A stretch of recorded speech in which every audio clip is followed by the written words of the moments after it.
Hola muchachos, vamos a revisar ahora la parte de dermatología. Vamos a tratar acá lo que son inicialmente la parte semiológica, que es lo más importante, creo que ustedes tienen que llevarse de este capítulo, y luego vamos a tratar algunas enfermedades específicas más frecuentes de la dermatología para que ustedes tengan un conocimiento relativamente importante, ¿ya? Sin embargo, acá en dermato no vamos a ahondar tanto en todos los demás que existen porque en realidad es demasiado. Vamos a ver lo más importante, lo semiológico, sobre todo lo que más les puede ayudar, ¿ya? Soy el doctor Jesús de la Jara, médico internista del Hospital Robagliati. Vamos a ver acá un poco lo que es la anatomía de la piel, ¿no? Y los anexos, cómo funciona más o menos, ¿no? Bueno, la piel es el órgano más grande, como ustedes saben, del cuerpo humano, en realidad, como órgano, ¿no? La piel, el tejido que recubre todo el cuerpo. Y la piel consta de una parte de bacterias, una parte importante en bacterias, y también incluso de hongos, que llega a ser la parte de la flora normal, ¿no? Son especies que coexisten en la piel y es importante saberlas porque obviamente pueden ocasionar en algún momento infecciones, sobre todo cuando hay algún tipo de ruptura de la continuidad de esta importante parte del cuerpo, ¿no? Uno de ellos, por ejemplo, es el estafilococo epidermidis, ¿no? Los estafilococos, que son bacterias gram positivas, ¿no? Que están implicadas en muchas infecciones, sobre todo infecciones dérmicas, infecciones de dispositivos también, obviamente, ¿no? Endovenosos, etcétera.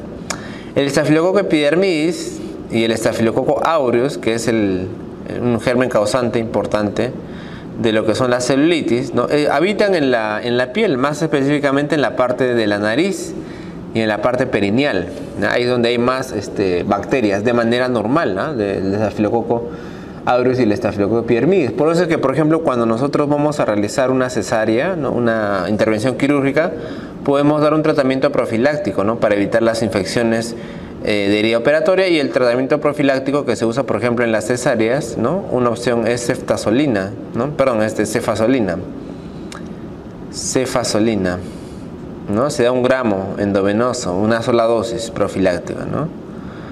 Antes de que la mujer entre a cesárea, justamente para evitar, ¿no? Al momento del corte, digamos, toda la contaminación posible que pueda haber, ¿no? Porque el estafilococo está muy bien en la piel, pero obviamente si hay algún tipo de lesión o herida puede ingresar y ocasionar problemas, ¿no? El micrococos se encuentra generalmente en áreas intertriginosas, ¿no? Intertriginosas nos referimos obviamente a las partes de los pliegues, ¿no? Por ejemplo, en la parte entre los dedos, estas partes hundidas, ¿no? Entre los dedos, entre la misma parte perineal también, ¿no? Entre los pliegues de la parte perineal, esa parte son las partes intertriginosas, y ahí también puede haber un crecimiento, o están frecuentemente, ¿no? De manera normal, en el cuero cabelludo también, en el cabello. El Corynebacterium, ¿no? Las especies de Corynebacterium, que es otra bacteria importante, está mayormente en la axila. Una bacteria importantísima es el propio Nebacterium, ¿no? Cuyo especie generalmente que nosotros evidenciamos, ¿no? En enfermedades como el acné, pues es justamente el Propionibacterium acnes, ¿no? El Propionibacterium acnes es como dice, es una bacteria que está de manera normal, ¿no? En la cara, pero que a veces puede estar implicado un mayor crecimiento o una colonización en caso de pacientes con acné, ¿no? De hecho, que recibe tratamiento, los pacientes que tienen acné resistente pueden recibir tratamiento para esta bacteria. Mayormente se encuentra ¿dónde? En la cara, ¿no? Desde luego que es la zona más frecuentemente donde vemos el acné. También en el cuero cabelludo y a nivel de las axilas, ¿no? Organismos gram negativos, bacterias bacilos gram negativos, mayormente están en la axila, en tobillos, en la nariz. Otro agente importante, el Pityrosporum, ¿no? Estamos hablando acá de un hongo. El Pityrosporum se encuentra mayormente en el cuero cabelludo. Y la cándida, sí, la cándida, este hongo importantísimo, ¿no? La cándida, están sobre todo en las áreas intertriginosas, ¿no? Que justamente es donde ocasiona la famosa enfermedad conocida como intertrigo, ¿no? De hecho que por eso se llama así, ¿no? Regiones intertriginosas, ¿no? Las áreas que hemos descrito mayormente. Entonces, en la piel coexisten varias bacterias, incluso hongos, que están de manera normal, ¿no? Lo que va a suceder a veces es que en la enfermedad estas bacterias u hongos o bien ingresan por debajo de la misma epidermis, llegando hasta la dermis, o en todo caso pueden crecer de manera anormal, ¿no? ¿Cuáles son las funciones de la piel, ¿no? Las funciones más importantes. La función de la piel, una, obviamente, es la protección, ¿no? La protección contra bacterias, ¿no? O sea, contra todo tipo de microbios, ¿no? El tejido de la piel, obviamente, nos protege al cuerpo humano contra la infección, ¿no? Bacteriana. Uno puede tener bacterias en la piel sin ningún problema. Cuando las bacterias entran, ahí es el problema. Y de hecho que eso es una de las causas, pues obviamente mortalidad en pacientes quemados, ¿no? Hemos sido testigos de algunas tragedias que han pasado en el Perú. Cuando la persona es un gran quemado, tiene un porcentaje importante de quemaduras, sobre todo de tercer grado, o sea, un grado muy obviamente alto para que ocasione una pérdida de la piel casi en su totalidad, pues ahí obviamente la persona pierde, ¿no? Pierde, imagínate, el 60% o el 40% de toda la piel, pues obviamente es un caldo de cultivo para que ingresen las bacterias y ¿no? La mayor parte de los quemados fallecen de sepsis justamente por las bacterias porque ya carecen esa piel, ¿no? Obviamente también otra función de la piel es la función termorreguladora, ¿no? La piel es, primero obviamente nos protege, ¿no? Frente a las temperaturas extremas que pueden venir de afuera. De esta manera podemos disminuir la temperatura o aumentar la temperatura que ingresa al cuerpo. Imagínate que al corazón, ¿no? De pronto le ven una temperatura helada o una temperatura caliente, entonces de ahí es importante. Y por otro lado, la piel misma también puede variar la cantidad de calorías, justamente pues mediante los procesos de vasoconstricción y de vasodilatación, ¿no?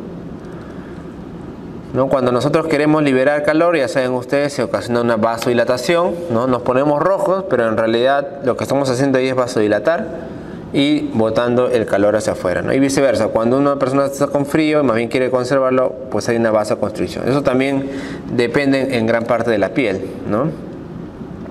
Aparte de ser una protección simplemente contra bacterias, la piel también tiene una protección, pero de tipo inmunológica, ¿no? O sea, hay sustancias que pueden producir la piel, sustancias como citoquinas, incluso también, obviamente, algunas que se conocen como quimiosinas, cuya función no solamente es llamar la respuesta inmune, sino también incluso atacar a las propias bacterias o a los propios hongos, ¿no? Esas son las funciones que puede cumplir la piel. Otra función que cumple la piel obviamente es el balance hídrico, ¿no? La piel obviamente permite la conservación del agua, ¿no? Y también puede regular esto mediante la transpiración, ¿no? La transpiración también nos permite eliminar cantidad de agua, pero obviamente hace que la persona pues conserve en gran parte la cantidad de agua que tiene, ¿no? No se deshidrata rápidamente. Entonces, la piel en realidad tiene varias funciones, ¿no? Aparte, digamos, simplemente del aspecto, por decirlo así, cosmético, ¿no? Que es lo que a veces resalta en la piel, la aparición de manchas, úlceras, tiene una labor más que solamente en realidad cosmética, ¿no? Esas son las partes de la piel, ¿no? Es la histología de la piel. Vemos acá que la piel tiene varias capas. Una de ellas es la capa córnea, ¿no? Como ven, la capa córnea, doctor, esta capa córnea es la más exterior.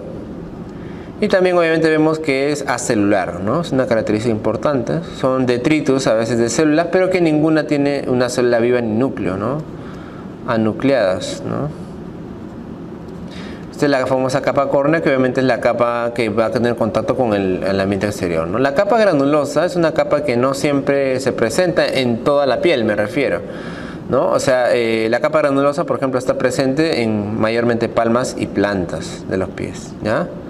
En las demás partes de la piel puede estar ausente, ¿ya? Lo que es la capa granulosa. La otra capa importante es la llamada capa espinosa, también conocida como capa espinocelular, ¿no? Esta capa espinocelular contiene obviamente las células más importantes que tenemos, que son los queratinocitos, ¿no? Los queratinocitos son las células en realidad que más abundantes y más importantes que se encuentran en la piel. Y también, como ven acá, en la capa espinosa se encuentran las llamadas células de Langerhans, ¿no? Que tienen unas funciones netamente inmunológicas, ¿no? Las famosas células de Langerhans. Prosiguiendo, tenemos a la llamada membrana basal. Esa es ya la capa que conocemos como capa basal. En la capa basal, que constituye obviamente esta partecita, ¿no? Esta parte de capa basal, tenemos obviamente lo que es la membrana basal. Y acá vamos a tener células normalmente que van a poder producir, ¿no? Y se van a poder diferenciar en lo que son las células ya maduras, ¿no? Sobre todo los queratinocitos. Ya se le llama membrana basal, que es la membrana en la cual se van a producir las demás células, ¿no?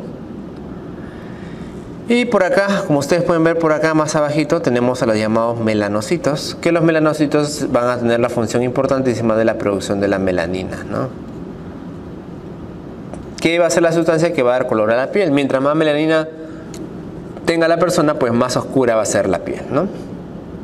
También tenemos a las llamadas células de Merkel, a ese nivel aproximadamente, y después de la epidermis pues viene la llamada dermis, ¿no? Que mayormente se trata, ya no estamos hablando acá de epidermis, sino estamos hablando de mayormente de tejido conectivo, que es la famosa dermis, ¿no? Dentro de la epidermis, en realidad lo que existen son uniones muy importantes y específicas, ¿no? Entre ellas tenemos las uniones de los mismos queratinocitos. Estos de acá se pueden unir mediante las estructuras conocidas como hemidesmosomas, ¿no? Los desmosomas, hemidesmosomas, son puentes de unión entre las células, ¿no? Y acá, como podemos ver, tenemos algunas proteínas que están ejerciendo esta función, ¿no? De unión entre ellas, como tenemos la plectina, y también estas proteínas de aquí que se encuentran mayormente ligadas a los llamados filamentos de anclaje. Estos filamentos de anclaje van a permitir unir a las células también con lo que es la lámina densa y finalmente con la dermis, ¿no? Esta unión se lleva a cabo por un conjunto de proteínas, de las cuales pues una de las más importantes es el famoso colágeno, ¿no? El colágeno. El colágeno es una sustancia muy importante a nivel de la epidermis y dermis que me va a permitir tener un soporte estructural mayormente para la unión de las proteínas, ¿no? Tenemos también otro complejo que es formado por las integrinas y por la llamada laminina, ¿no? Por la llamada laminina. Por acá tenemos otro tipo de colágeno que es el colágeno tipo 4, que es el colágeno tipo 4 es el que se encuentra a nivel de la lámina densa, ¿no? Estas fibras que tenemos nosotros por acá, además también están unidas por unas fibrillas de anclaje, fibrillas de colágeno intersticial, y por acá más abajito, ya en el nivel de la dermis, tenemos al llamado colágeno pero tipo 7, que también va a servir como punto de unión en toda esta estructura, ¿no? Que es la epidermis. De esa manera pues obviamente se asegura que haya una adecuada impermeabilidad, ¿no? De la piel. Desde luego que la piel es permeable, ¿no? En muchos puntos, pero me refiero a que en la piel en general debería ser una estructura impermeable que no va a permitir la entrada ni la salida de los componentes que hemos mencionado. Entonces para eso nos sirve bastante conocer la estructura de los hemidesmosomas, ¿no? De los hemidesmosomas y de los filamentos. Muy bien. Otra parte importante, aparte de la piel, pues obviamente es hablar también de los anexos, ¿no? De los llamados anexos, donde tenemos el folículo piloso, y acá estamos hablando mayormente, porque no lo vamos a repetir luego, de lo que es la uña, ¿no? La uña tiene esa estructura, como ustedes pueden ver, la parte más inferior, ¿no? Que tiene una forma, como ustedes pueden ver, una forma semicircular, ¿no? Una forma en ojiva.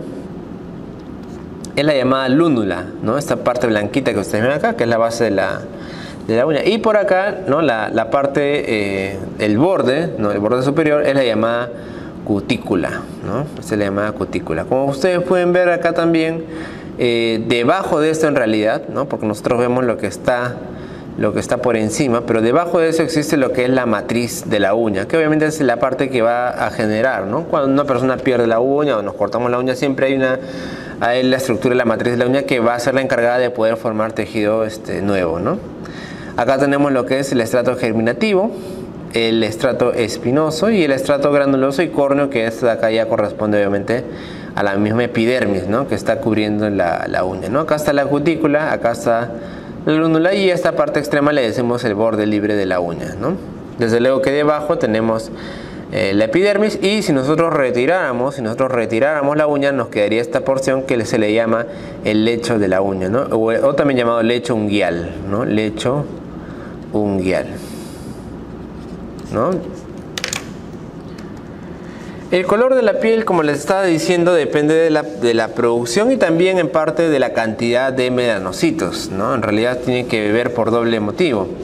Para sintetizar la melanina se hace a través de del metabolismo de este aminoácido que es la tirosina, ¿no? La tirosina en realidad pasa por múltiples enzimas como las tirosinasas que van a transformarla, ¿no?, a versiones de dopaquinona, y finalmente esta dopa va a transformarse en las llamadas feomelaninas, ¿no? Esas feomelaninas en realidad inicialmente son, digamos, claras, y finalmente, después de pasar por unos procedimientos también intermedios, van a dar lugar a la llamada eumelanina, ¿no? Cuando hablamos de la eumelanina nos estamos refiriendo a la melanina, por decirlo así, verdadera, la melanina final, que es la que va a dar el color oscuro, ¿no?, a la piel y además otras estructuras anexas, ¿no?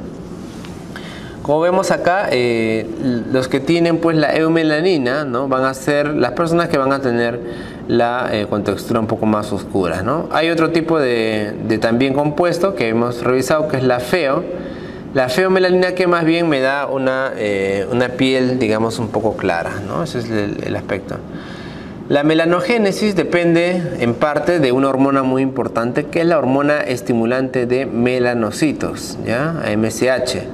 Esa es la llamada hormona estimulante de los melanocitos, que se produce a nivel del hipotálamo, ¿ya? Se produce a nivel del hipotálamo. También depende de la radiación ultravioleta y en parte también de la acción hormonal como de los estrógenos, ¿no? El color de la piel, como les decía entonces, depende del número, del tamaño y de la distribución de los melanosomas, ¿no? Lo que vemos, por ejemplo, en el caso de los melanosomas, ¿no?, estos conjuntos de células asociadas, ¿no?, de los melanocitos, en el caso de la piel clara normalmente tiene un tamaño menor, de 0.3 a 0.5, en el caso de las pieles oscuras de 0.5 a 0.8. Otro aspecto más bien mucho más importante es el número, la cantidad de melanocitos, ¿no? La piel clara suele tener menos de 20, mientras que la piel oscura más de 200 células, ¿no? Entonces las células en realidad me dan también el color de la piel, ¿no? Y también la distribución de los melanosomas dentro de los lisosomas e incluso de las mismas células principales, que son los queratinocitos, ¿no?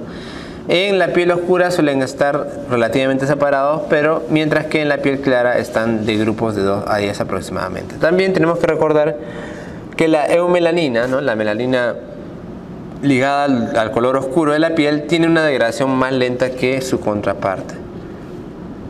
La degradación aquí es mucho más lenta, ¿no?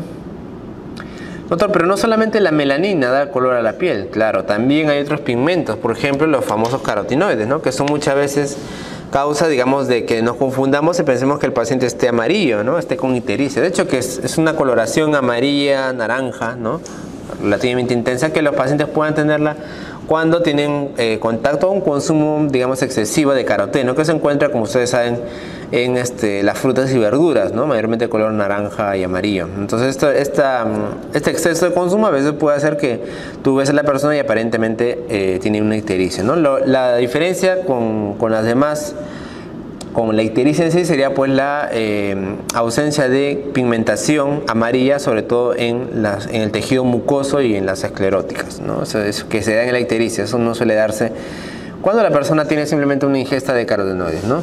Otras sustancias como la oximoglobina o la desoximoglobina también pueden cambiar la coloración de la piel, ¿no? Desde luego también que la raza misma es la que da el color constitutivo, y también, ¿no?, el radio de irradiación ultravioleta, ¿no? Obviamente se postula que las personas que están más cerca al ecuador, que reciben mayor cantidad de luz ultravioleta durante el año y mayor cantidad también de radiación por la temperatura, pues obviamente van a tener también un mecanismo de adaptación. A eso le llamamos color inducido, ¿no?, que obviamente va a alterar el color de la piel, ¿no? Desde luego también el grosor de la piel de cada persona es un factor importante a considerar. La hipodermis, ¿no?, la hipodermis varía de grosor dependiendo la localización. Si una cosa es hablar en mujeres de la parte de los glúteos, de la parte del tórax, de la parte de la planta del pie, obviamente varía de grosor según la ubicación que tenga, ¿no? La edad del paciente también, desde luego, ¿no? Extremos de la vida como ancianos siempre hay menos, y el sexo también, ¿no? Las mujeres suelen tener más cantidad de tejido graso, como sabemos. En la hipodermis también discurren lo que son los vasos sanguíneos, los vasos linfáticos e incluso también los nervios, ¿no? La función de la hipodermis, cuando hablamos de la hipodermis, acá sí tenemos que hablar de la función protectora contra traumatismos, ¿no? Desde luego que la grasa es lo que se ayuda bastante a soportar un accidente, un golpe, etcétera, ¿no? Personas que no tengan grasa obviamente van a probablemente sentir más dolor o tener mayores daños, ¿no? Mientras que la grasa nos sirve bastante para amortiguar, ¿no?, la fuerza del golpe o del atropello o de lo que sea, ¿no? Además también es importante porque me ayuda a conservar el calor corporal. No regula como la piel, digamos, que expulsa y guarda calor, sino esto más bien sí, la grasa está netamente ligada a la conservación, ¿no?, del calor, que es lo que usan incluso obviamente otras especies, ¿no?, otros animales, ¿no?, en el Polo Norte, etcétera, ¿no?, usar la grasa como reserva de calor, ¿no? Y desde luego también la reserva de calor me conlleva una reserva de energía, ¿no? Vamos a hablar ahora de lo que es la semiología en la piel, y acá nos vamos a referir fundamentalmente a algunas lesiones típicas, ¿no?, que podemos encontrar en la piel. En lo que es el abordaje de los pacientes, ¿no?, la anamnesis, lo que es la entrevista de los pacientes, ¿no?, es importante consultarle algunas preguntas como las que puntualizamos ahí, ¿no? ¿Cuál es el problema, ¿no? ¿Qué problema dermatológico tiene? ¿Cuándo empezó? ¿No? Importantísimo, ¿no? ¿Es una lesión que la tiene recién, hace un día, dos? ¿Es una lesión que quizás viene y va, ¿no? A veces son lesiones crónicas, ¿no?, como el caso de los eczemas, como el caso de la rosácea, ¿no?, que a veces apagan, por decirlo así, o rebrotan, ¿no? Entonces, pero el tiempo es mucho mayor. ¿Ha mejorado o empeorado estas lesiones? También algo muy importante, ¿no? Dermatitis alérgica, dermatitis de contacto pueden ir mejorando en el tiempo, ¿no? Si son otro tipo de reacciones importantes, pueden quedarse mucho más tiempo, como en el caso, por ejemplo, de la urticaria vasculitis, ¿no? El patrón de evolución en el tiempo es importantísimo, ¿no? Aumentado, aumenta, baja, siempre está igual, ¿no? ¿En qué parte se inició y si ha cambiado de lugar? También es algo importantísimo, ¿no? Lesiones obviamente específicas de una parte que permanecen tiempo, no hablan de una neoplasia, de un cáncer, ¿no? Lesiones que pueden ir cambiando de lugar, más bien nos hablan de otros tipos de procesos, por ejemplo alérgicos, ¿no? Obviamente también procesos inmunes que pueden despertar y desaparecer, ¿no? ¿Cómo ha cambiado la lesión? Y acá obviamente tenemos que enfatizar sobre todo en las lesiones tipo melanomas, ¿no? Los lunares, ¿no? Los llamados lunares, las cefélides, ¿no? Ese lunar que usted tiene, señor, señora, ¿no?, siempre ha estado de ese tamaño, ha crecido, ha duplicado su diámetro, ¿no? Se ha vuelto rugoso, antes era liso, ahora su superficie está rugosa, ha cambiado de color. Son aspectos importantes que nosotros tenemos que preguntar siempre, ¿no? Si ha cambiado esta lesión que la persona tiene, ¿no? A veces hay lesiones, tú la ves, por ejemplo, como una úlcera, ¿no?, pero empezó como una pápula o empezó como una pústula. Entonces, en realidad eso nos sirve bastante, ¿no? Tenemos que preguntar eso. Patrón de evolución espacial o patrón de extensión. ¿Cómo ha ido extendiéndose esta lesión? ¿Sí? ¿Es una celulitis que quizás haya extendiéndose? ¿O no? ¿Es una lesión que ha saltado o ha tenido una aparición en todo el cuerpo a la vez, ¿no? Es importante también reconocer. Alguna molestia, ¿no?, asociada, le pica, no todo lo que pica es hongos, ¿eh? Es importante también eso decirlo, no le pica a todos los hongos, no puede haber también otras enfermedades como mayormente las dermatitis atópicas que pueden ser pruriginosas, ¿no? Le vas a preguntar al paciente, ¿tiene usted prurito? No, le pica, señor, le pica la lesión, le da escozor, sí, no, es algo importante también, ¿no? La sintomatología actual, ¿no? Ahorita si usted siente alguna molestia, solamente son las lesiones o realmente tiene dolor o le pica. Prodrómicas, ¿no? Antes de tener las lesiones mismas, tiene algún tipo de manifestación importante. Otra cosa fundamental, que no solamente en dermatología, ¿no?, ha recibido algún tratamiento, ¿no? A veces, como vamos a ver por ahí unos cuadros, a veces el tratamiento es el que le causa las molestias dermatológicas. A veces usar un shampoo diferente puede hacer que se despierte una reacción un poco alérgica, o a veces usar un jabón de pH diferente, o usar un corticoide pensando en tratar una enfermedad y en realidad el corticoide le ha despertado, ¿no?, otros tipos de manifestaciones. Por eso el tratamiento es fundamental y quizás la gente no le tiene mucho miedo a las cremas, ¿no? Mayormente ellos con tal de que se les dé crema están felices, así que en realidad es muy fácil que ellos puedan, ¿no?, adquirir esos productos o que sean por lo menos insistentes, ¿no? ¿Qué resultado le trajo, no? Por ejemplo, usó corticoides, ¿le ha bajado las lesiones? Sí, doctor, me bajó, ok, ¿no? ¿A qué atribuye su enfermedad? Eso es importante y acá quizás en dermatología es todavía más importante, porque la dermatología, las lesiones que puedan aparecer en la piel muchas veces se relacionan con algo que el paciente ha hecho, ¿no? No es como en el caso, por ejemplo, del ACV, el corazón, ¿no? Que un infarto y listo, ¿no? O sea, no pasó algo específico, le dio un infarto, estaba tranquilo, le dio un ACV. No, acá sí, ¿no? ¿Por qué tiene ahora, por ejemplo, ¿no? Liquenificación, ¿no? Tal vez una persona que se haya rascado. Señor, ¿usted se ha estado rascando? Sí, doctor. Ah, ¿no? Entonces es importante preguntarle, señor, ¿por qué usted cree que está así? Doctor, me he estado rascando, no sé si se por eso. Ah, ya, bueno. ¿Hace cuánto te rasca? Bueno, me pica esto hace meses. Bueno. Doctor, he comido algo y bueno, a partir de ese momento me he sentido mal y luego me aparecieron estas lesiones. Ok, ¿no? Como tuvimos un paciente en el piso, ¿no? Un caso de ¿cómo se llama? De lesiones en miembro inferior que muchos le pusieron vasculitis. Se le pregunta, señor, ¿usted por qué cree que le han aparecido estas lesiones acá en las piernas?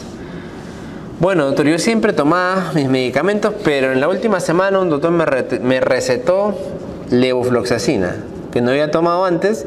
Sin embargo, los primeros días estaba todo bien, pero luego me empezó a aparecer. Ok, ¿no? Entonces siempre hay que preguntar al paciente, ¿por qué cree usted que le apareció esta lesión? Es muy importante. Exploración, ¿no? Es ya la parte ya no de lo que es la pregunta, sino también ya de la exploración física, ¿no? Hay que reconocer ahí lo que son las lesiones elementales, que ahora vamos a hablar bastante de eso, ya las lesiones elementales, ¿no? Las úlceras, los jabones. Patrón de disposición y patrón también de distribución. Patrón de disposición y patrón de distribución, cómo están distribuidas las lesiones en el cuerpo, ¿no? Luego de eso haremos nuestro diagnóstico diferencial, ¿no? O sea, haremos unos síndromes. Luego haremos la historia convencional, quizás a partir de acá podemos empezar a profundizar ya en todos los aspectos, ¿no? No solamente ya de la piel, ¿no? Obviamente es la parte inicial, pero igual preguntamos, ¿no? Antecedentes familiares, personales, antecedentes de lupus, antecedentes de vasculitis, antecedentes que pueden tener relación con la enfermedad, ¿no? Atopia, ¿no? La atopia también es muy importante, tiene una carga genética importantísima, ¿no? Su papá sufría ¿de qué, doctor? De asma, de rinitis alérgica, ¿no? De dermatitis. Ok, esa es la atopia, ¿no? Luego se hacen las pruebas complementarias. Obviamente vamos a investigar también la historia por aparato, o sea, no vamos a dejar de revisar al paciente de manera íntegra, el corazón, los pulmones, ¿no? Desde luego. Luego vamos a las pruebas complementarias, ¿no? Lo que son las pruebas genéricas, hemograma, glucosuria creatinina, ¿no? Ver una infección por ahí que pueda haber, radiografías, desde luego, si son necesarias. Y específicamente nosotros mayormente tenemos la biopsia cutánea, que es, digamos, el examen más importante, el que más, el último para llegar al diagnóstico, y pruebas del parche, acá me estoy refiriendo mayormente para ver lo que son las alergias, ¿no? Luego de eso tendríamos que tener un diagnóstico definitivo y con el diagnóstico definitivo brindaremos el tratamiento respectivo, ¿ya? Entonces, acá este cuadro en realidad es un resumen de lo que son las lesiones, ¿no? Perdón, las llamadas lesiones elementales, ¿no?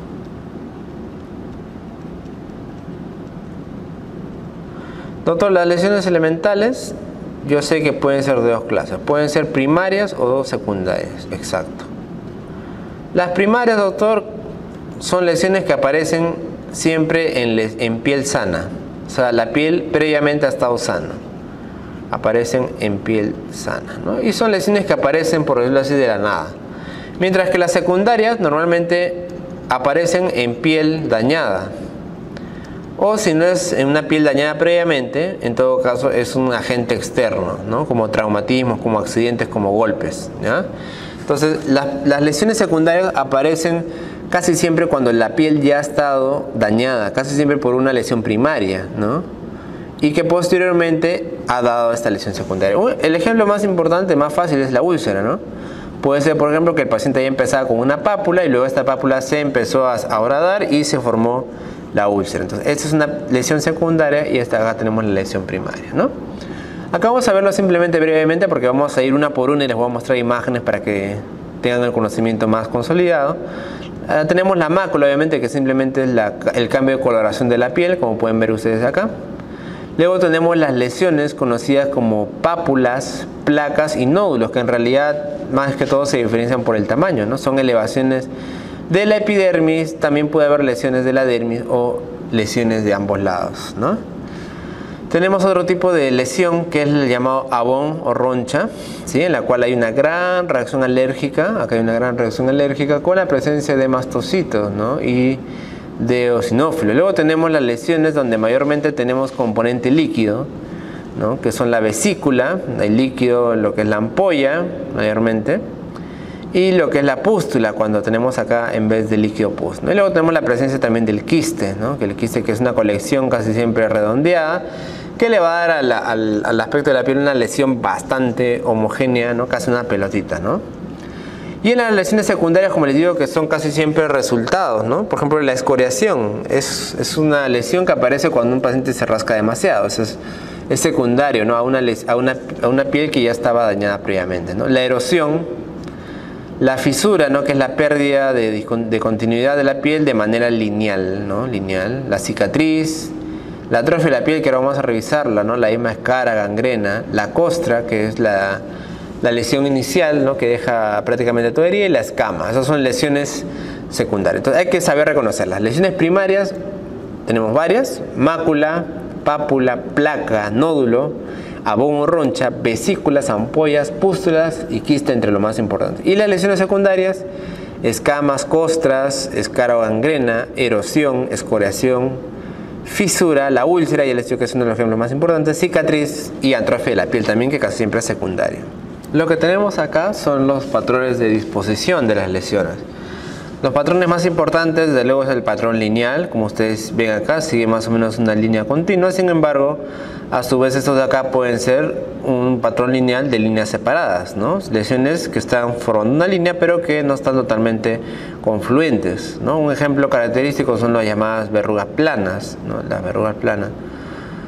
Otra característica del patrón lineal puede ser un patrón lineal confluente, como las lesiones ocasionadas por fotodermatitis, ¿no? Que son acá, como te ves acá, continuas, ¿no? Eso es un patrón lineal confluente. Y el patrón zosteriforme tiene la forma de las infecciones por herpes zóster, que mayormente son vesículas agrupadas, ¿no? Siguiendo más o menos un dermatoma.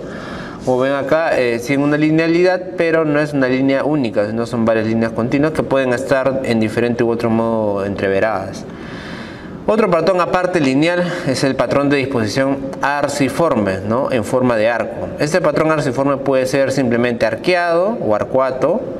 Vemos acá que es como si fuera un arco simplemente, ¿no? Característico de las infecciones por hongos de la piel, ¿no? Las dermatofitosis, ¿no?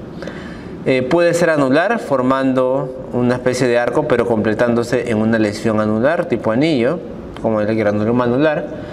Las llamadas policíclicas son las que van formando, como ustedes ven acá, una manera de árbol, ¿no? Un árbol simple, que pueden ir juntándose hasta formar una circunferencia. Sin embargo, casi siempre nos quedamos acá. Pero ese es un patrón arciforme, pero de varios arcos en realidad reunidos, por eso se le dice policíclicos. También lo vemos en infecciones de hongos dermatológicos, ¿ya? Dermatofitosis también, ¿ya? Es característico, esta lesión es característico de hongos. Y tenemos a las lesiones arciformes, pero en forma de serpiente, serpiginosas, que es característico de la larva migrans. Aparte de lineal y arciforme, tenemos el circular, simplemente. El circular en gotas, que es prácticamente una circunferencia casi perfecta. Ejemplo, tenemos a la psoriasis gutata y la lesión de tipo numular, que es un poco más alargada, ¿no? Es una lesión un poquito más alargada. También cerramos en una especie de óvalo, y esto se le llama eczema numular. Es uno de los eczemas relacionados a esta lesión numular, ¿no? Luego tenemos ya las lesiones agrupadas, ¿no? Que ya no siguen un patrón de disposición netamente lineal, sino que pueden ser de tipo herpetiforme, ¿sí? Ageminado, mayormente tenemos nevo sobre nevo, hay unas lesiones más gruesas que otras. Corimbiforme, típico de verrugas, ¿no? Son agrupaciones, como tú ves, que no forman una estructura perfecta, pero que sí, ¿no? Tratan de confluir casi siempre con un eje central, las corimbiformes, ¿no? Y las moniliformes, que tienen lesiones típicas como esta, ¿no? De la cándida. Son lesiones en las cuales la estructura de la parte exterior es más gruesa que los de la parte interior, ¿no? Son unas hileras que tienen diferente tamaño entre ellos. Ese es un patrón tipo moniliforme. Entonces, estos patrones Son importantes porque en base a esto nosotros vamos a poder describir las lesiones, ¿no? Son pápulas con disposición lineal, ¿no? Por ejemplo, separadas, son pápulas, son abones con una disposición arciforme, ¿no? Son lesiones verrucosas, agrupadas, ¿no? De una agrupación corimbiforme, por ejemplo, ¿no? Como en el caso de las verrugas. Es importante esto mencionarlo para poder hacer la descripción correcta, ¿no? Como ustedes ven ahí, estas son las lesiones que hemos mencionado antes, ¿no? La anular, que termina así en anillo, se forma generalmente por la curación en su parte central de una lesión única, ¿no? O sea, este es el paciente que tiene toda esta afección y luego la parte central se va curando y por lo tanto al final va a quedar así, ¿no?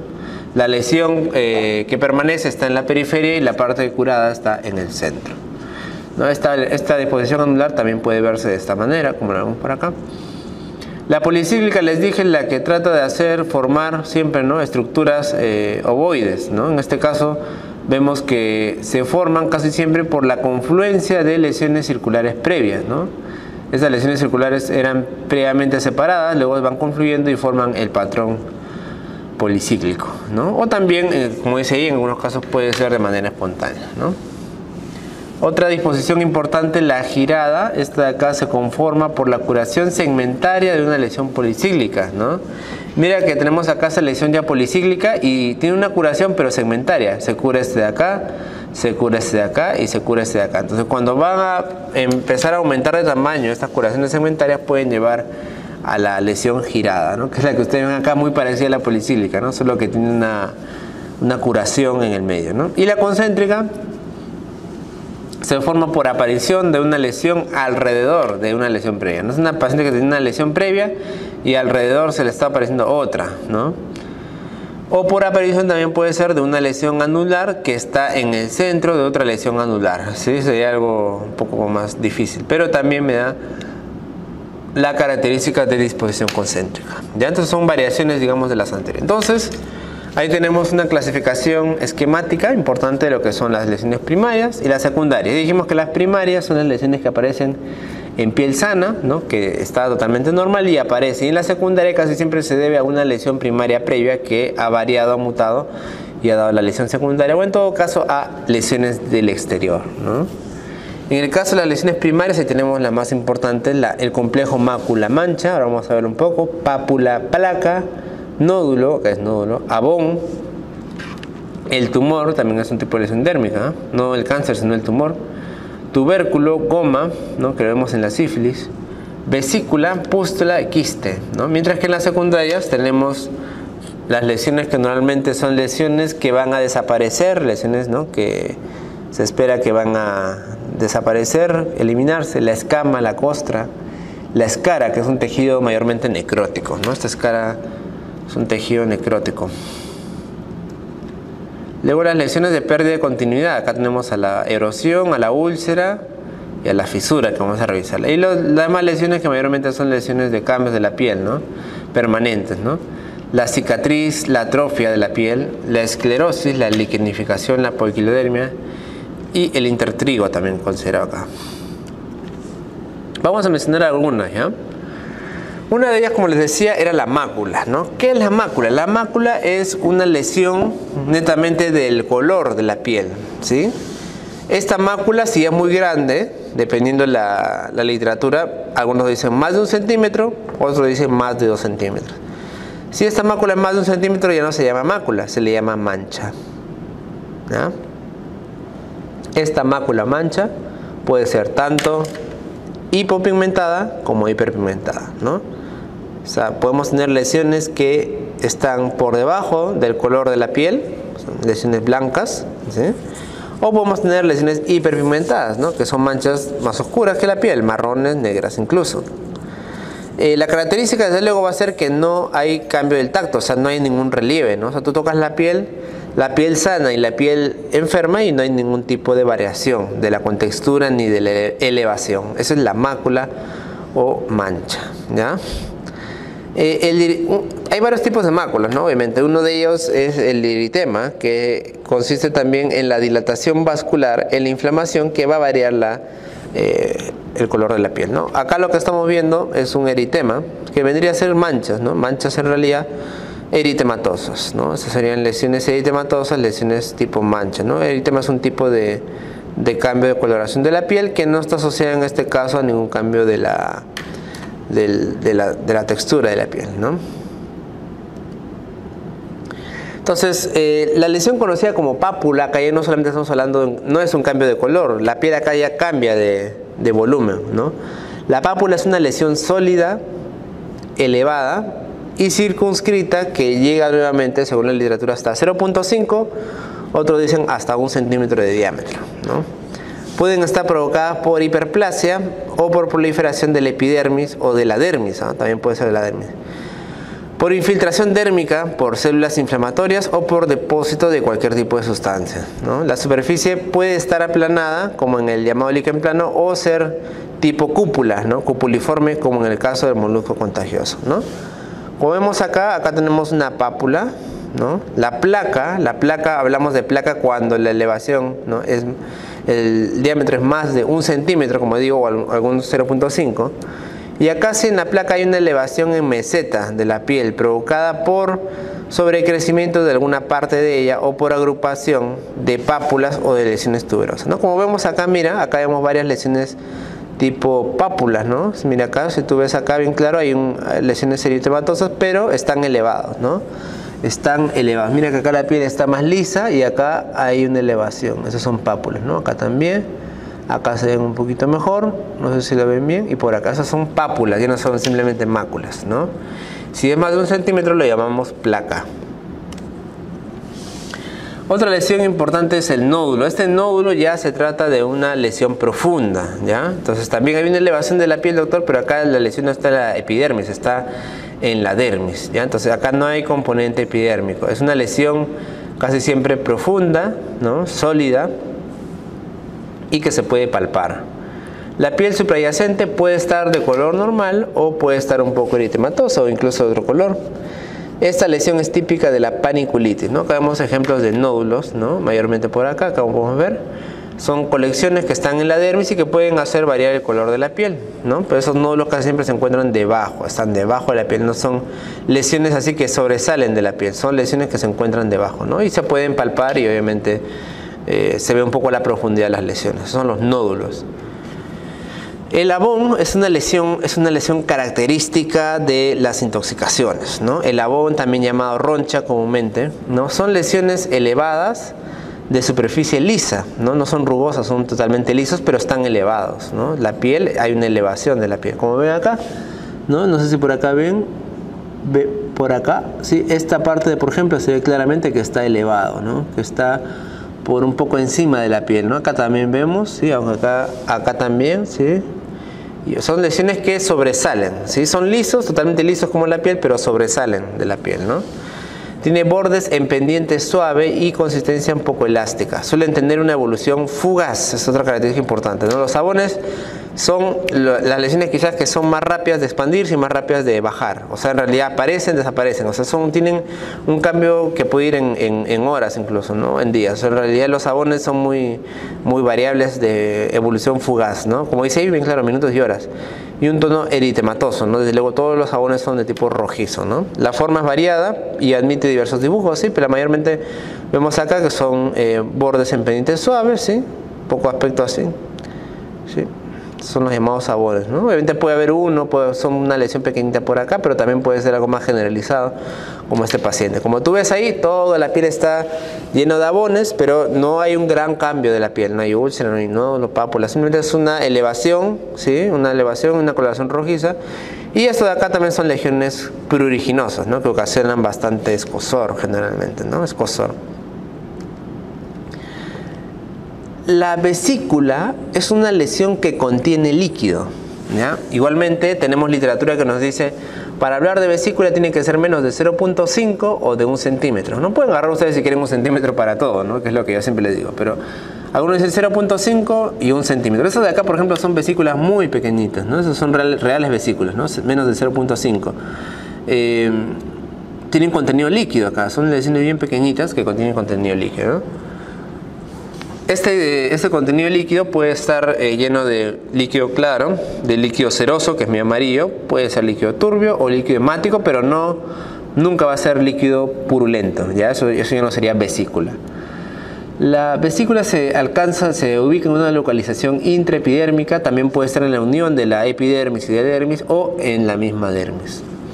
Para hablar de ampolla hablamos de lesiones mayores de 1 centímetro, como estas de acá, ¿ya? Ampollas son lesiones también que contienen líquido, pero que son más de 1 centímetro, ¿ya? Ampollas. Y los flictenas nos referiremos cuando es más de 5 centímetros, ¿no? Si esta, por ejemplo, mide más de 5 centímetros, flictena. Si esta mide más de 1 centímetro, pero menos de 5, hablamos de ampollas, ¿ya? Entonces, esta, la vesícula, la ampolla y el flictena son lesiones que contienen líquido en su interior.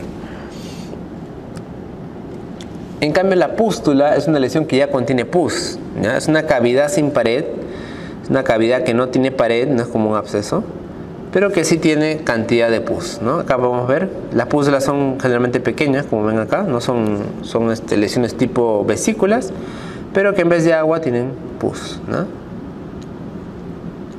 Son pústulas, muy bien, ¿no? Que aparecen frecuentemente en el acné, ¿no?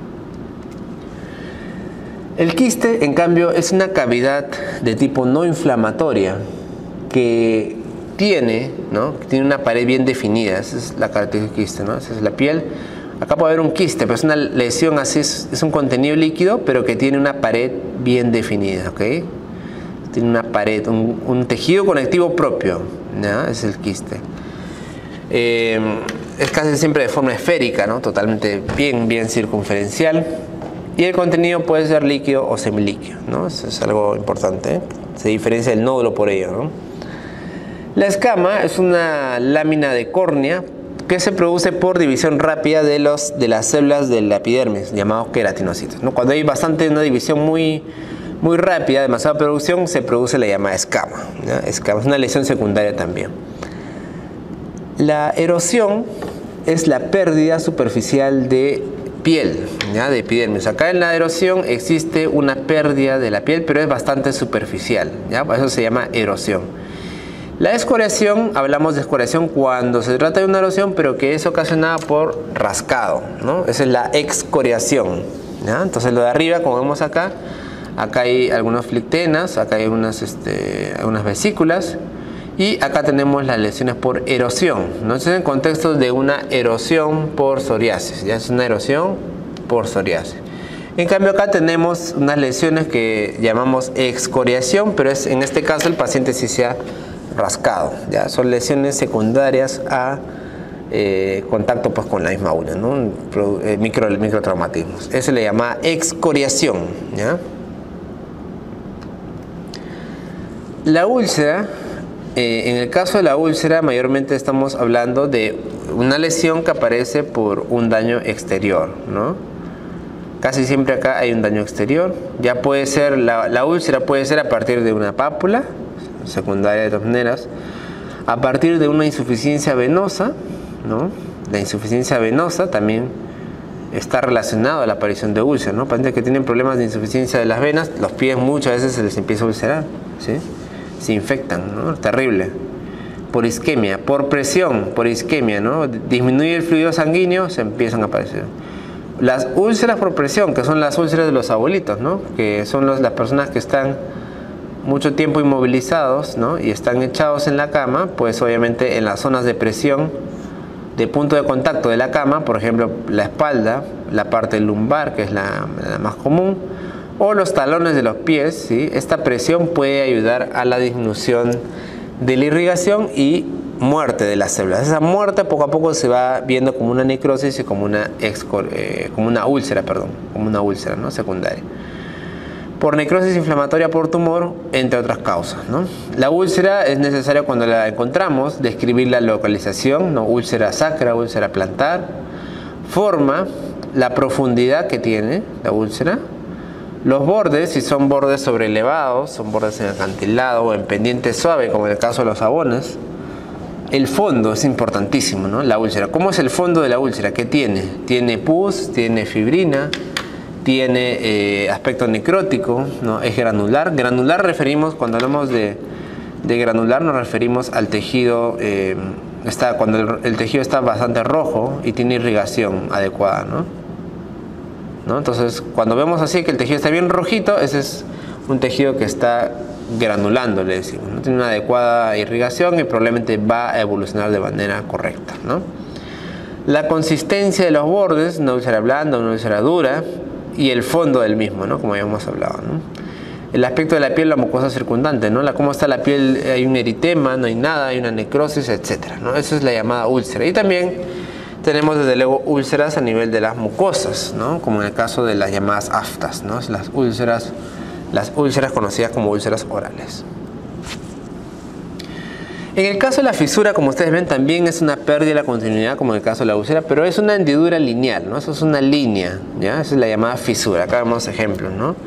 La fisura normalmente es común alrededor de los orificios naturales, ¿no? Ustedes saben que también existe una enfermedad conocida como la fisura anal, ¿no? Por ejemplo, la fisura anal. Puede haber fisura también a nivel de los labios, de las comisuras labiales, ¿no? A nivel, como ustedes ven ahí, de las palmas y las plantas de los pies, ¿no? Mayormente entonces están en orificios naturales, en pliegues o en las palmas y pies. Cuando existe un engrosamiento significativo, a veces previo a la capa córnea, que hace que posteriormente ante un traumatismo o simplemente el avance de la solidificación, se abra la piel de manera lineal. Esa es la característica, ¿ya? La fisura es una lesión así lineal, ¿sí? Lineal. Fisura, muy bien. La costra es el producto más bien de la desecación de exudados, sangre, suero, plasma y pus, ¿no? O sea, en realidad la costra es un conjunto de detritus, ¿ya? Que obviamente va posteriormente a caer, ¿no? O sea, lo que existe en la costra hay sangre coagulada, hay un poco de suero y plasma y también incluso puede haber pus, ¿no? El color varía en función de la composición que tenga. Hay costras más oscuras, hay costras más claras, como en el caso del ejemplo, ¿no? Que en realidad, como te digo, es un material de detritus celular que pronto tiene que salir, ¿no? La atrofia es un adelgazamiento cutáneo, también es una lesión de tipo secundaria, que puede incluir tanto la epidermis, a la dermis como la hipodermis, ¿no? Obviamente se expresa a nivel de la piel fundamentalmente. La piel ya no es igual del mismo color, del color natural, la piel se vuelve brillante y carece, algo importante, de anejos o marcas cutáneas, ¿no? O sea, esa parte de piel atrófica ya no va a tener anejos, ya no va a tener vellos y no va a tener las marcas de la piel que son frecuentes en las demás partes. Cuando es profunda se produce un hundimiento o depresión de la zona, ¿no? Si la atrofia es bastante profunda. Cuando existe, doctor, atrofia, hiperpigmentación, hipopigmentación o hiperpigmentación y aparición de telangiectasias en una región, a eso le decimos poiquilodermia, ¿ya? Aparición de telangiectasias, hiperhipopigmentación, atrofia de la piel, poiquilodermia. La liquenificación es un tipo especial de placa derivado del rascado crónico, ¿ya? La liquenificación también se produce por el rascado crónico. Se caracteriza porque hay un engrosamiento de la piel, ¿ya? De la parte dermohipodérmica, con un importante aumento de los pliegues. O sea, acá, a diferencia de los anteriores, como vemos, hay un aumento de los pliegues cutáneos o de las marcas superficiales. A esto le llamamos liquenificación, y la liquenificación es producto del rascado crónico generalmente, por eso es una lesión también secundaria, ¿ya? Aumento de grosor de la piel, casi siempre que está a nivel de la dermoepidermis, y también hay un aumento de los pliegues o las marcas cutáneas, lo que vemos acá, pues, ¿no? Es liquenificación, ¿ya? La esclerosis es una induración difusa, puede ser en todo el cuerpo o puede ser circunscrita, acá mayormente lo vemos a nivel de los dedos, ¿no? De la piel, de la dermis o del tejido celular subcutáneo, ¿no? La piel suele tener un aspecto atrófico, liso y brillante, y se puede observar la pérdida de los anejos también, ¿no? Con la palpación, ¿qué observamos en la esclerosis? Dureza, ¿no? Hay una dureza incrementada. Es característica de los cuadros como por ejemplo la esclerodermia, ¿no? La esclerodermia es una enfermedad autoinmune que se caracteriza por el aumento de grosor de la piel, ¿no? Como ven acá, mayormente el grosor puede estar a nivel de los dedos, ¿no? Esos son las lesiones, estos son los dedos. Y esta brillantez que presenta la piel, esta disminución, como ven acá, de las arrugas de los pliegues dérmicos, ¿sí? Este paciente no tiene arrugas, se debe a la esclerodermia, ¿no? En este paciente. Y eso es un proceso conocido como esclerosis. Muy bien. La cicatriz es una lesión, en cambio, que queda, ¿no? Esa lesión normalmente no es que se va a eliminar, la cicatriz queda. Es una lesión de tipo reparativa de casi cualquier tipo de lesión que previamente ha sido reemplazada por tejido fibroso. La superficie casi siempre suele ser lisa, o sea, de la misma cicatriz, ¿no? Y no tiene anejos, no tiene vello piloso o marcas cutáneas también, ¿no? La cicatriz es una parte de tejido fibroso, casi siempre blanquecina, aunque eso puede variar, que es lisa y que obviamente no tiene componente pues de marcas ni de folículos pilosos, ¿no? Puede ser atrófica si está deprimida, ¿no? O sea, hay cicatrices atróficas, hay cicatrices hipertróficas, ¿no? Más bien hay cicatrices que son abultadas y elevadas, ¿no? Eso es algo que también puede verse. Ya, es hipertrófica, es una cicatriz bastante rechoncha, abultada, no plana, ¿no? Cribiforme si tiene varias depresiones en su interior, y llamada cicatriz queloide si desborda el tamaño de la lesión previa. O sea, imagínate que la lesión era así, ¿no? Y la cicatriz que se forma empieza a crecer y es más grande que el mismo espacio de la lesión. Eso de ahí sería una cicatriz queloide. Muy bien. Signos importantes que tenemos que considerar acá en la semiología de la dermatología. Hay un fenómeno que se llama el fenómeno de Kempner, ¿no? O el fenómeno isomórfico de Kempner. Este fenómeno consiste en la aparición de lesiones propias de una dermatosis en una zona de presión o traumatizada. Esta piel, imagínate que previamente estaba normal.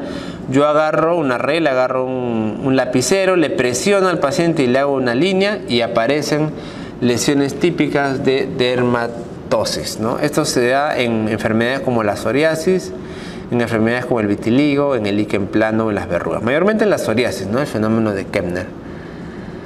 El fenómeno de Nikolsky, el signo de Nikolsky, ¿no? Es cuando nosotros hacemos un despegamiento cutáneo tras presión tangencial sobre piel normal y aparecen algunas lesiones, ¿no? Ese es el signo de Nikolsky. Lo vemos mayormente en el pénfigo vulgar, en la necrolisis epidérmica tóxica, que es un tipo de reacción severa a fármacos, síndrome estafilocócico también de piel escaldada, ¿no? O sea, acá lo que hacemos es que nosotros ponemos el dedo, ¿no? Y cuando levantamos hay un despegamiento, o sea que la piel empieza un poco a despegarse, ¿no? En la piel normal. Darrier, ¿no? El signo de Darrier es la aparición de un abón tras el rascado de una lesión, patognomónico de presencia de mastocitosis, ¿ya? Presencia de Acá no es que aparece una lesión, ¿no? Típica como en el dermografismo. Yo hago algo y ahí aparece la lesión. Acá aparece un abón tras el rascado de una lesión de una lesión. O sea, yo veo una lesión, hago un rascado y aparece un abón. Eso es muy diferente a que si yo veo piel normal, le trazo unas líneas y aparece el llamado dermografismo, ¿no? El signo de Darrier es patognomónico de mastocitosis, ¿no? Y la patergia es la aparición de una pústula tras la agresión en la piel, ¿no? O sea, igual, hago un traumatismo, hago una lesión en la piel y ahí me aparece una pústula. Esto lo vemos frecuentemente en el síndrome de Sweet, en el pioderma gangrenoso y también podría verse en la enfermedad de Behçet, que es una vasculitis muy importante. Muy bien, muchachos. Entre los métodos diagnósticos de dermatología tenemos algunos especiales, entre ellos el raspado metódico de Brock. Este raspado lo que hace es, como ustedes ven, en las lesiones, ¿no? En las placas ocasionadas por la psoriasis, hacemos un raspado con esta pequeña cureta y metódicamente, ¿no? Poco a poco haciendo el raspado, primeramente lo que vamos a obtener es el signo de la mancha de la cera o el signo de la bujía, que es cuando tenemos estas lesiones, ¿no? Que parecen como una vela derretida, como una vela raspada, ¿no? Posteriormente a eso, seguimos nosotros con el raspado, vamos a tener la membrana de Duncan, que es una membrana epidérmica, y retirando esta membrana vamos a encontrar hemorragias puntiformes, que es la que vemos acá, llamado el signo de Auspitz, ¿no? Estas marcas sangrantes pequeñas que tenemos en el fondo, que corresponde a la presencia de los capilares rotos, ¿no? Que están debajo de la lesión. Todos estos pasos, el llamado raspado metódico de Brock, me ayuda para el diagnóstico de la psoriasis, ¿no? En el test de SAG lo que hacemos es hacer un raspado también de fundamentalmente las partes terminales de las vesículas, casi siempre ocasionadas en este caso por herpes, y las teñimos a este contenido del raspado en un material de gramo Gienza. Lo que vamos a observar aquí son las células multinucleadas que aparecen y que es frecuente verlo en casos de herpes. La luz de Wood es un método también utilizado últimamente en el cual damos una luz con una frecuencia de 480 aproximadamente longitud de onda, que me va a permitir diferenciar, ¿no?, de manera más palpable, como ustedes ven. Esta luz dice que penetra hasta la dermis aproximadamente y me sirve para poder diferenciar algunas lesiones, delimitar adecuadamente, ¿no?, lesiones como vitiligo o lesiones también como infecciones algunas fúngicas, como el caso de la pitiriasis versicolor, y poder verlas de manera más adecuada, ¿no? Entonces la luz de Wood también es un método moderno para poder hacer el diagnóstico diferencial adecuado. El KUH más cultivo es de las técnicas más utilizadas para poder cultivar hongos, sobre todo en partes obviamente artriginosas o como en este caso estamos viendo en la uña, ¿no?, en caso de onicomicosis. La biopsia de la piel, como les comentaba, es la herramienta quizás la más difícil, la última que se emplea en el diagnóstico de ciertas patologías, ¿no? Desde luego las lesiones que pueden parecer neoplásicas, o en todo caso para saber la compostura, ¿no?, la composición de las lesiones de eosinófilos, leucocitos, macrófagos, dependiendo, ¿no?, para ver la integridad también de la piel. Y para eso hacemos una biopsia de la piel con estos dispositivos, mayormente les decimos punch, ¿no?, punch. Penetramos un poco, hacemos presión en la piel, penetramos un poco y por dentro el dispositivo corta la piel, ¿no?, realiza la biopsia y con eso lo llevamos a microscopio. Muy bien, esto es todo en cuanto a la parte de semiología de dermatología. Vamos a hablar ahora de dos patologías importantes, principalmente del acné. El acné es una enfermedad en realidad inflamatoria crónica, ¿no? Esa es su característica principal. Inflamatoria y crónica, ¿no? El paciente lo tiene mucho tiempo. Es una enfermedad en realidad más que de la piel misma, o sea, que se manifiesta a través de la piel, pero el mecanismo patogénico incluye las unidades pilosebáceas. Este es un concepto muy importante que tienen que recordar, ¿ya? Estas unidades pilosebáceas están en todo el cuerpo, pero no son todas las afectadas principalmente, sobre todo las que se encuentran en la cara y en el tronco, son las partes más afectadas. Se dice clásicamente que es una enfermedad de la adolescencia, ¿ya?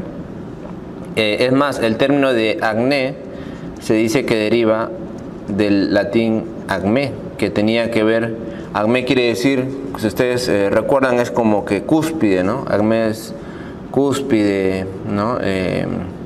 Como que el logro más alto, el estadio más alto de una persona, el acme, ¿no? Entonces, y esto tenía que ver justamente con el desarrollo de la persona, ¿no? O sea, la pubertad, donde la persona crece más, donde se desarrolla más, ¿no? De ahí viene el término acme, acné. Frecuentemente hasta los 25 años, es una enfermedad típicamente que se ha relacionado de alguna u otra manera a factores hormonales, ¿no? Y más bien la rosácea está ligada más que todo a personas mayores de 50, o sea, la rosácea, que es una enfermedad parecida al acné, se ve en personas de mucha mayor edad, ¿no? La severidad del acné depende de los factores hereditarios y bueno, hasta hace un tiempo en realidad se asociaba bastante el acné a tema alimentario. Se decía, por ejemplo, que era desencadenado por el chocolate, por la leche, por algunas grasas, pero actualmente, según los últimos estudios que se ha hecho, no se ha encontrado una relación tan importante, ¿no? La única relación por ahí que se ha encontrado en los alimentos son en dietas hiperglúcidas, ¿no? O sea, con consumo de muchos carbohidratos, pero lo clásicamente descrito actualmente no tiene mucha validez, ¿no? Eso es el acné, en realidad es una enfermedad inflamatoria que afecta mayormente a las unidades pilosebáceas, ¿no? Es una enfermedad distribuida mundialmente, ¿no? O sea, en todo el mundo existe el acné, en realidad. Vamos a hablar un poco de la fisiopatología, ¿ya? Antes de ir más profundamente. Acá lo que vemos es que este es el folículo piloso normal, ¿no?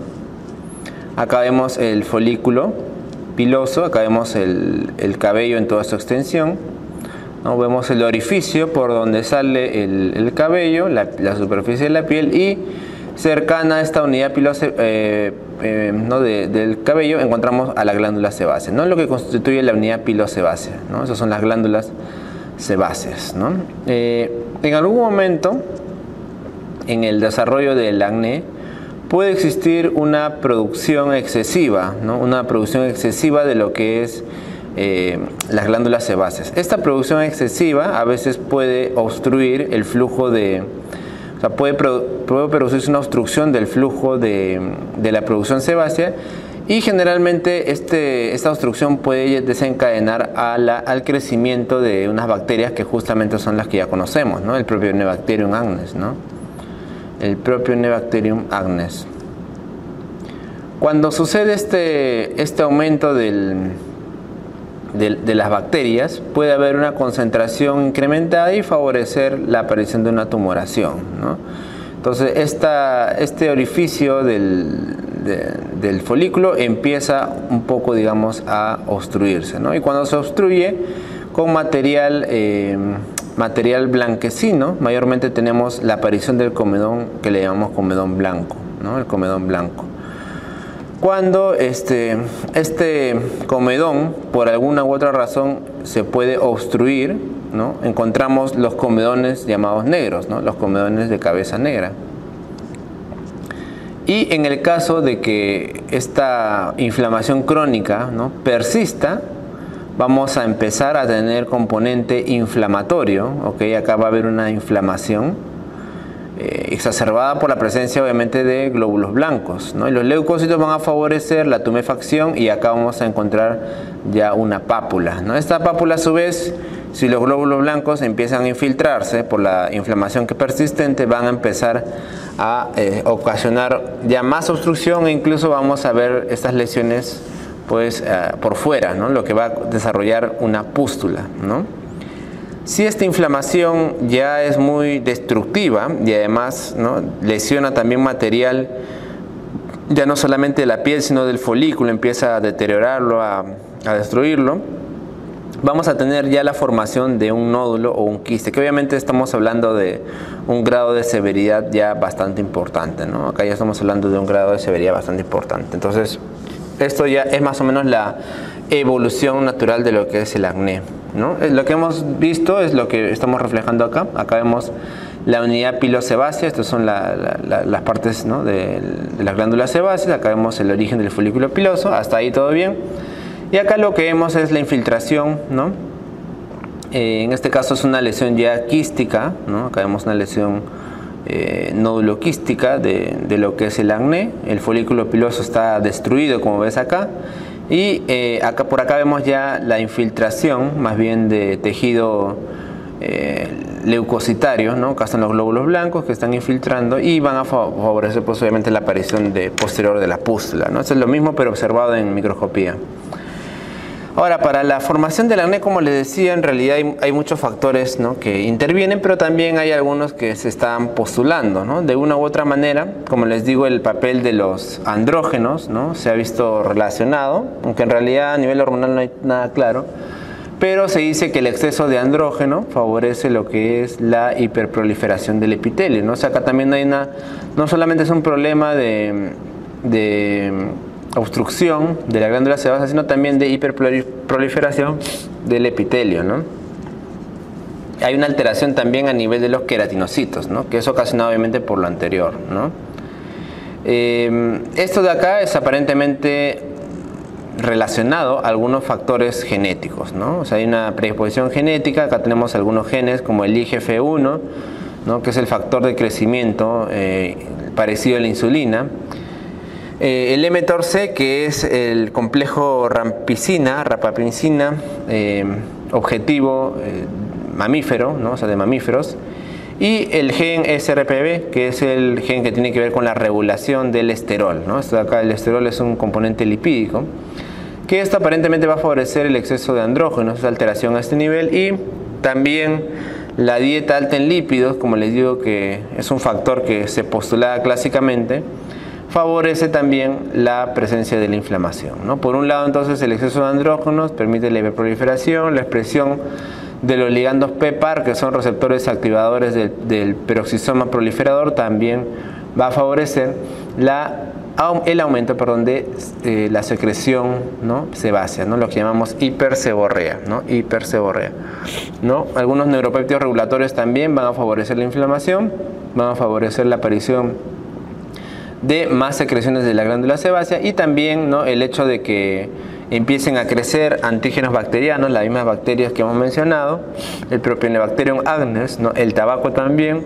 puede favorecer la inflamación, y esto de acá va a conllevar a la aparición, ¿no? Mayor proliferación de estas bacterias, que va a llevar a la inflamación, ¿no? Acá lo que podemos ver en esta imagen son distintos estadios de la evolución del acné, ¿no? Es un paciente con acné.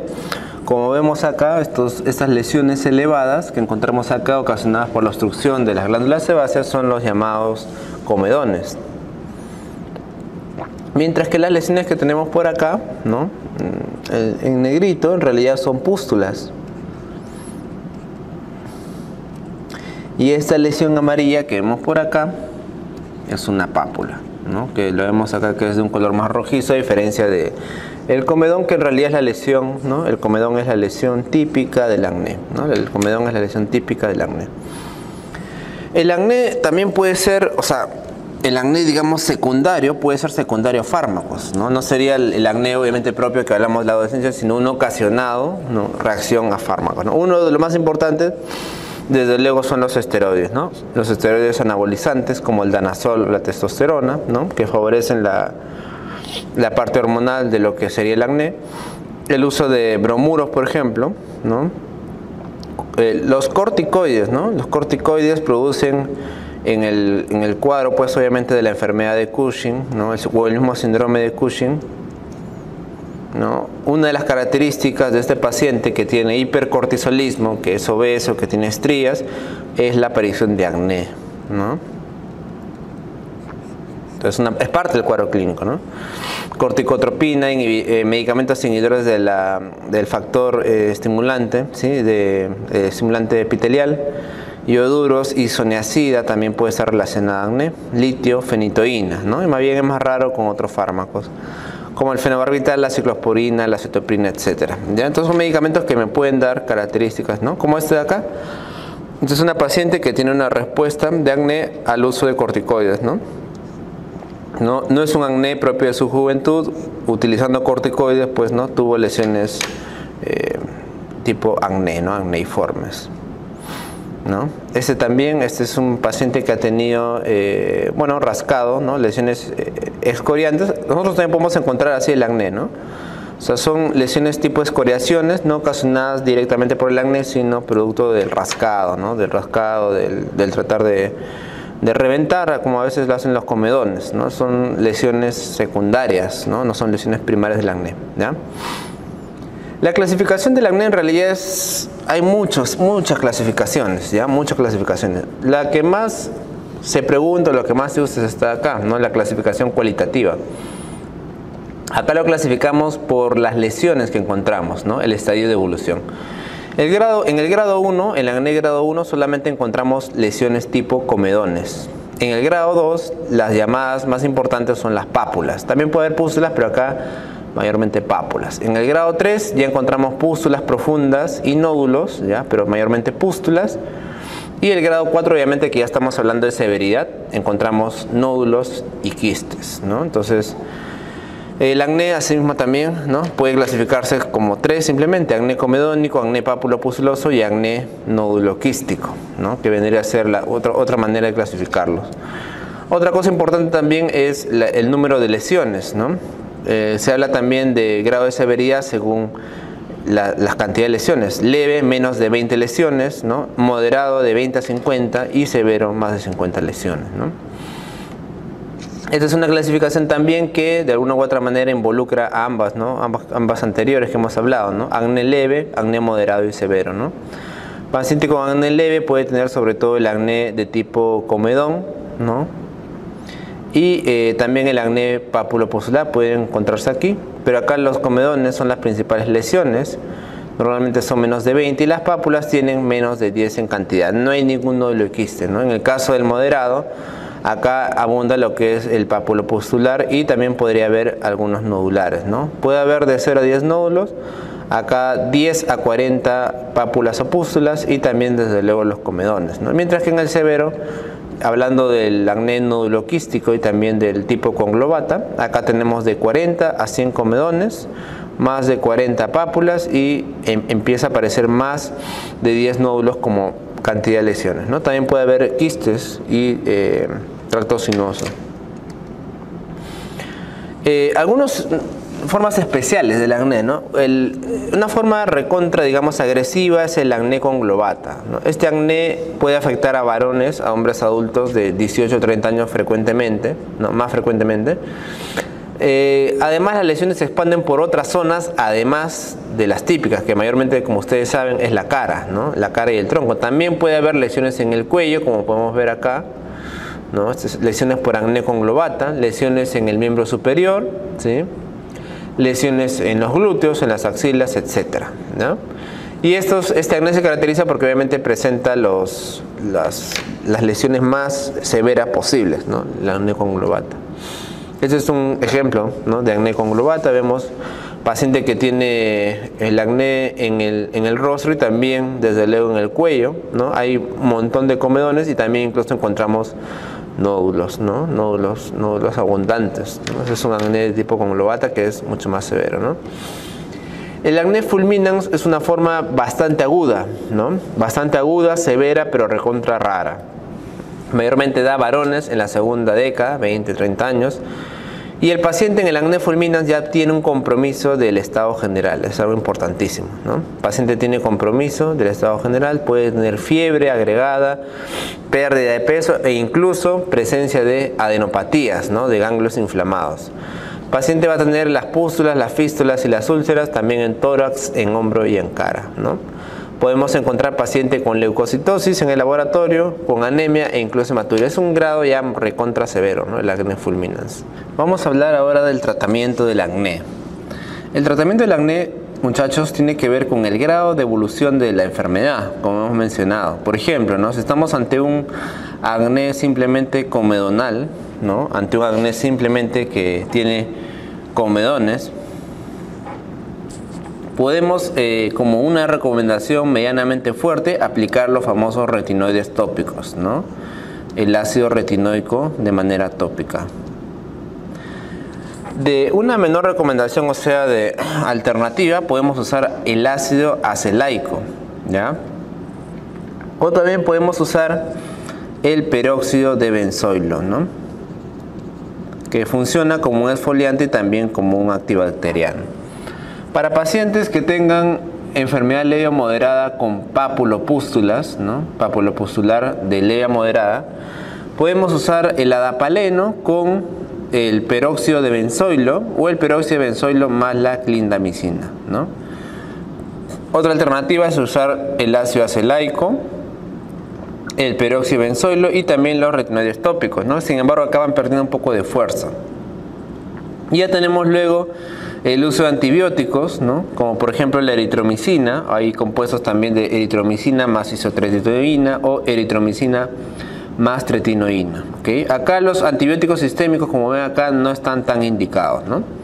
En pacientes, en cambio, que tengan ya lesiones severas, papulopustulares o incluso nodulares, ¿no?, que vendría a ser un grado ya severo, acá podemos usar la isotretinoína como primera elección. Y podemos usar también antibióticos sistémicos. Cuando hablo de antibióticos sistémicos me refiero a antibióticos ya por vía oral, ¿no? Esos son los sistémicos, la eritromicina, por ejemplo, ¿no?, la doxiciclina como segunda opción. Ya más de menor evidencia serían antibióticos sistémicos más el uso del peróxido de benzoilo, ¿no? Tratamientos alternativos para mujeres, se ha visto que pueden funcionar algunos tratamientos antiandrogénicos. Y para pacientes que tengan una lesión nodular severa o el famoso acné conglobata, igual la isotretinoína y también antibióticos sistémicos, en este caso unido ácido acelaico. Entonces, ese más o menos es la graduación en cuanto al tratamiento del acné, ¿no? Si está en un estadio pues inicial, podemos usar tratamiento tópico, ¿no? ¿Qué tenemos para usar del tratamiento tópico, ¿no? Tenemos el uso de retinoides como el ácido retinoico, el mismo adapaleno y la isotretinoína. Todos esos de acá los tenemos en presentación tópica, ¿no?, para aplicar en la piel. Antimicrobianos de tipos no antibióticos. Estos de acá no son antibióticos, son más que todo, ¿no?, sustancias nocivas, ¿no? No son tanto que atacan a la bacteria directamente, como el peróxido de benzoilo, ¿no? Disminuye la cantidad de de bacterias. El ácido acelaico también tiene doble función. En cambio, utilizar antibióticos tópicos, ¿no? Antibióticos tópicos como la clindamicina o la eritromicina, ¿no? La tetraciclina también. Cuando ya usamos tratamiento sistémico, como les digo, me estoy hablando de tomar antibióticos ya por vía oral, no solamente tópica. Y ahí tenemos sobre todo, ¿no?, a la tetraciclina, la aminociclina, la doxiciclina también podría utilizarse, la eritromicina e incluso el cotrimoxazol, ¿ya?, alternativamente. La isotretinoína es una de las primeras opciones, ¿no?, para usar, es una de las opciones, digamos, más fuertes que tenemos. Es un derivado retinoide que se toma por vía oral, inhibe la función de las glándulas sebáceas y también reduce la queratinización. Sobre todo es de elección en los casos severos, ¿no?, de acné nódulo quístico o pacientes severos refractarios, ¿no? La isotretinoína, es importante saberlo, así como otro tipo de retinoides, es teratogénico, ¿ya? Este de acá es teratogénico. Eso también preguntan a veces, tengan cuidado porque una mujer embarazada no debería por qué utilizarlo, ¿no?, tomarlo. Y lo más frecuente, lo que más nos encontramos en el laboratorio es que eleva los triglicéridos, ¿ya?, la hipertrigliceridemia. Muy bien. La otra enfermedad, pues, característica, ¿no?, similar al acné, vendría a ser la rosácea. Esta también es una enfermedad frecuente, ¿no?, en adultos, sobre todo, ya les dije, más de 40, 50 años. La rosácea es una entidad que puede aparecer en cualquier tipo de piel, aunque más frecuentemente da en personas que tienen la tez clara, ¿no? Mayormente el pico de gravedad de 30 a 40 años, aunque existen también casos en niños y ancianos, ¿no? Pero en realidad es más frecuente todavía en ancianos que el acné, que es más de jóvenes. Igualmente la patogenia no se sabe la causa exacta, es multifactorial. Lo que se ha evidenciado es que hay una clara hiperreactividad vascular, es por eso que las lesiones no son lesiones de tipo eritematosas, ¿no?, pacientes que tienen la piel bastante roja, rosada. Algunos estudios han mostrado que en el caso de la tipo rosácea papulopustulosa no es secundario al daño solar, por ejemplo, ¿no?, que es una de las entidades que más compromete a los pacientes con rosácea. Justamente se les previene bastante de poder cubrirse del sol. Sin embargo, lo demás, los rayos ultravioleta han visto asociados al subtipo de rosácea de tipo eritemato telangiectásica, ¿no?, que es la clásica, en la que los rayos ultravioleta estarían implicados en la secreción de un factor de crecimiento endotelial, ¿no?, hecho por los queratinocitos, que al final va a favorecer, como les digo, la coloración rojiza, ¿no? La llamada rosácea vascular, esa es la llamada rosácea telangiectásica también, ¿ya? Acá es una de las características más clásicas de estos pacientes, que consiste en la presencia de eritema centrofacial, ¿no?, característicamente en la nariz y en la región central de la cara, ¿no? Hay un eritema y hay un rubor persistente que puede o no tener telangiectasia, ¿no?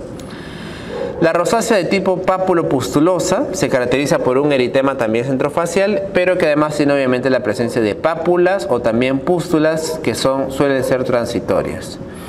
En el caso de la hiperplasia sebácea, ¿no?, esta enfermedad mayormente es más frecuente en varones y acá se caracteriza por un engrosamiento cutáneo.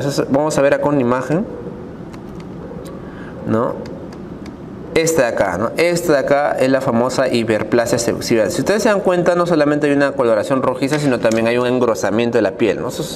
Deben ustedes haber visto, ¿no?, pacientes o personas en la calle con ese tipo de lesiones, ¿no?, que generalmente se concentra en la nariz, ¿no? Es un engrosamiento cutáneo que se produce por la hiperplasia sebácea. Tiene superficie nodular pero irregular y aumentada en tamaño, ¿no? Mayormente se concentra en la nariz, en la barbilla, también en la frente o en las mejillas. Y la rosácea ocular es una variante obviamente rara, ¿no? Sensación de cuerpo extraño, el paciente tiene sensación de cuerpo extraño ocular, ¿no? Puede tener quemazón, escozor, sequedad, picor, fotosensibilidad e incluso visión borrosa, ¿no? Es una variante bastante rara.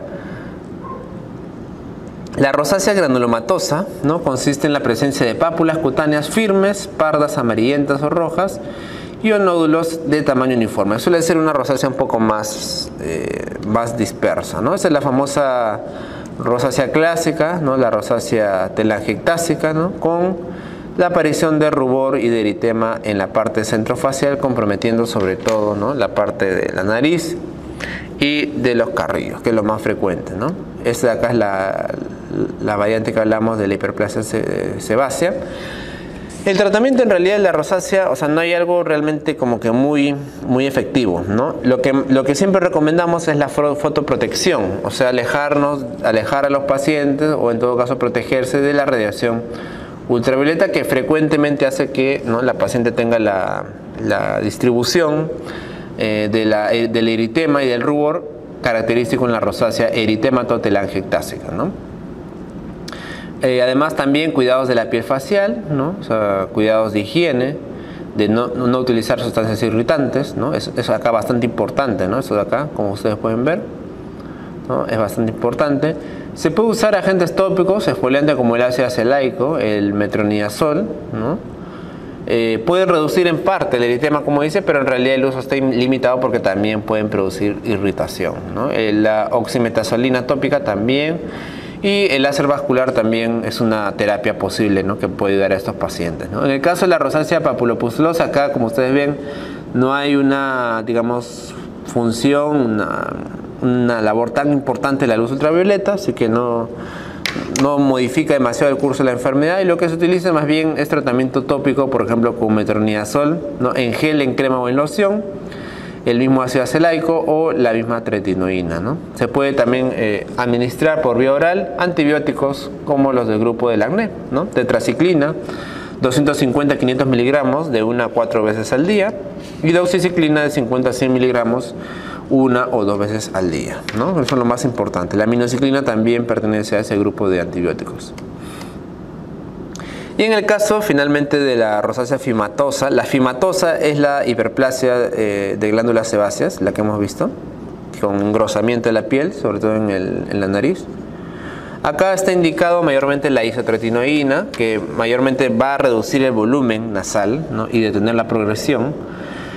Y también podría estar indicado ya el tratamiento quirúrgico, el tratamiento plástico, ¿no?, con cirugía plástica, el láser y la electrocirugía, para disminuir sobre todo el volumen, ¿no?, que es lo más preocupante, ¿no?, lo más molestoso. Y la rosácea ocular, obviamente hay que tener acá una higiene de los ojos, utilizar también lágrimas artificiales, ¿no?, si la enfermedad es leve. Y ya tenemos otros compuestos como el ácido fusídico, ¿no?, que también me va a ayudar a disminuir un poco lo que es la inflamación. Podemos utilizar también antibióticos, el gel de metronidazol, ¿no?, siempre y cuando el paciente tenga un grado importante de afectación ocular. Y la ciclosporina oftálmica obviamente me va a todavía disminuir más la inflamación, es más efectivo que las lágrimas artificiales, pero debería guardarse para estadios ya más avanzados, ¿no? Solamente utilizamos antibióticos sistémicos si la paciente tiene gran cantidad de afectación ocular, ¿no? Entonces ese es el manejo que se le da a estos trastornos, que en realidad son parte de un mismo espectro, tanto el acné como la rosácea.